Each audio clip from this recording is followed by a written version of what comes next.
अध्यक्ष महोदय, मी अत्यंत खात्रीशीररित्या सांगतो आणि जे माननीय मुख्यमंत्री महोदयांनाही माहिती आहे की अशोक खरातच्या माध्यमातून मुख्यमंत्र्यांच्या खुर्चीला देखील सुरुंग लावण्यासाठी काही जण प्रयत्न करत होते। अशोक खरातांकडे गेले होते पूजा घाला, वेळ येईल तेव्हा नाव उघड करू, आणि ही सगळी माहिती 6 महिन्यापूर्वी मुख्यमंत्र्यांना मिळाली होती।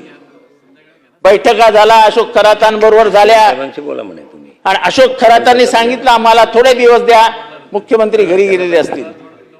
अशा प्रकारच्या नितीन राऊतला द्यायला जर पूजा एका पक्षाचा अशा प्रकारच्या जादूला जर आपण राजमान्यता देणार असू, सरकारी पैसा देणार असू, तिथे कमानी बांधल्या गेल्या, टाक्या बांधल्या गेल्या सरकारी पैशातनं, एवढा कोण मोठा अशोक खरात, कुठला काळ्या जादूवाला?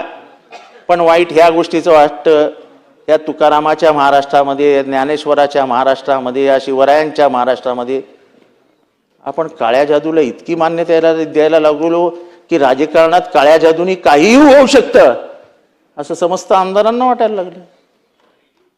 38 आमदारांची लिस्ट त्याच्याकडे जाणाऱ्या करंगळ्या कापणाऱ्या।